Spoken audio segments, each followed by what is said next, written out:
If Yu-Gi-Oh had a Guinness World Record book, Imperial Order should definitely be on it for being the first errata card to get banned.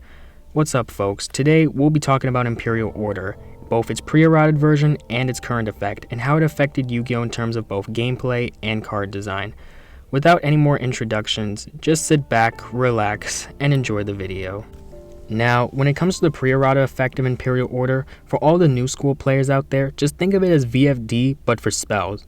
Your opponent can't use spells on their turn, but you can turn off Imperial Order whenever you want and use your spells.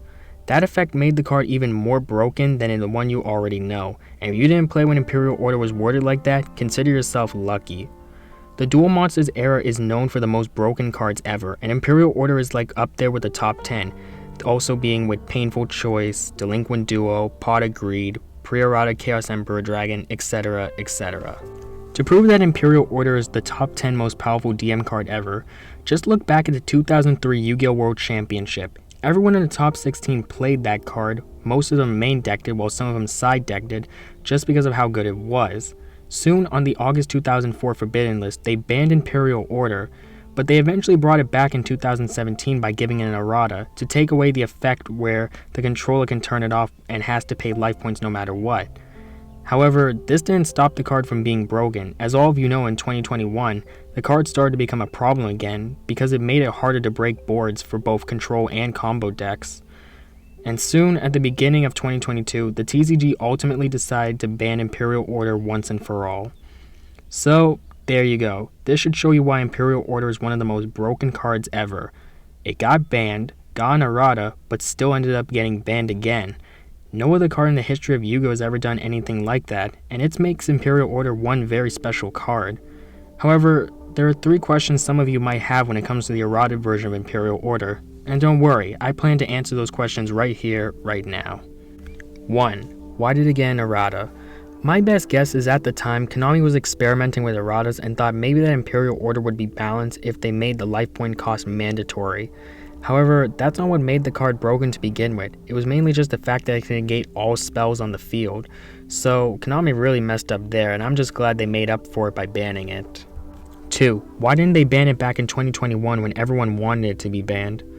Well, my theory is that maybe Konami saw Imperial Order as one of those cards that may seem broken now, but when the format changes after we get Burst of Destiny, then the card would fall out. You see, there have been cards that people in the community wanted to get hit before, and when Konami didn't hit them and the format changed, those cards fell out. Cards like Auroradon, Scarlet Sanguine, and Tri-Brigade Revolt. I remember so many people wanted these cards to get hit, but later they proved that they're not really much of a problem. So it is common for Konami to go against what cards the community wants to be hit. That's my best theory, so just take it with a grain of salt. 3.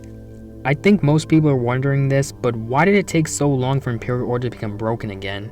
The card came back in 2017, so why is it that now it got banned again? This might take a while, so you might want to sit back, but I'm going to be going over each year on why Imperial Order wasn't a problem, and why it took 4 years for it to get banned again. First, 2017, the year it came back. Why didn't it make such a huge impact?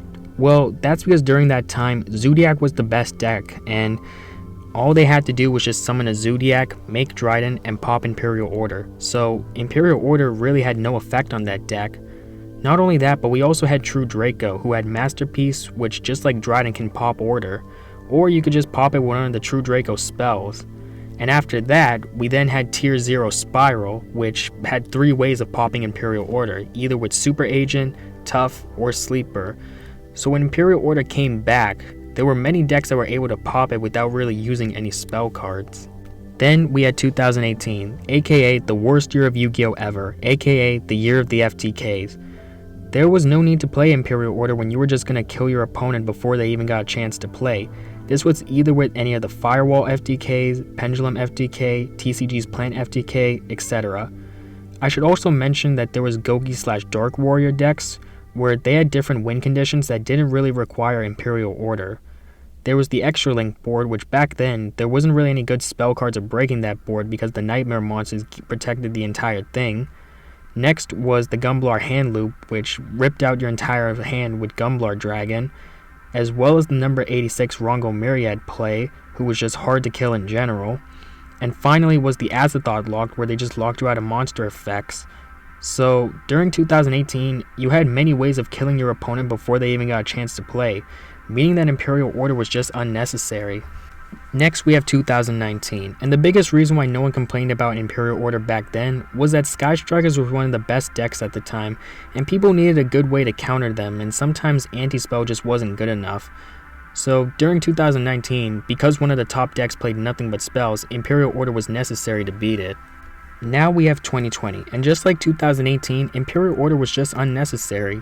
Starting off with Adamantipator, thanks to the Halki Fiberax engine, you could end on boards of Herald of the Arclight and Borreload Savage Dragon, as well as Dragite, who all negated spells and traps. Then we have Infernoble Knights, and the reason why that deck didn't play Imperial Order was because of Smoke Grenade. Thanks to that card, you could just rip out the problematic spell that threatened you.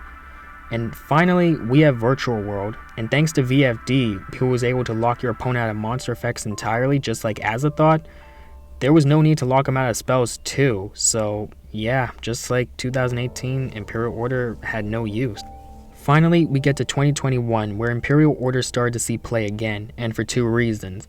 Number one, spells became more needed to break boards, cards like Forbidden Droplets, Dark Ruler No More, Lightning Storm. And number two, there weren't really many ways of dealing with Imperial Order as there were back in 2017. Well, there you go. Now you know when Imperial Order was used and why it was used, as well as ways people were able to counter it. Now, let's talk about how it affected Yu-Gi-Oh! In terms of card design. This card's Prerotted Effect showed Konami that they can't give the player controlling the floodgates to turn it off without giving up any outside resources, that being an extra card or life points or anything. With the Prerotted Effect, the controller didn't have to give up anything to turn it off. All they had to do was say, nope, I'm not paying the 700 life points, and Imperial Order would turn itself off. Look at all the floodgates we got after Imperial Order: Skill Drain, Mystic Mine, There Can Only Be One, Summon Limit, Vanity's Emptiness, and Royal Oppression. All of them can't be turned off without giving up any outside resource. If they gave the controller the power to turn off all these floodgates whenever they wanted, we would see a lot more banned floodgates than the one we already have. Imperial Order basically showed Konami that a floodgate should be able to affect both players and that the controller can't have all the power when using it. Granted, this can be circumvented, as shown with how the current Imperial Order, Vanity's Emptiness, and Royal Oppression have been used, but just in general, when Konami designs a floodgate, it should be able to affect both players, as to the reason why they removed Imperial Order's life point payment being optional. Well, we reached the end of my video. Now you know how Imperial Order affected Yu-Gi-Oh! In terms of both gameplay and future card design. I hope you really enjoyed this video, and I hope you all have a good day.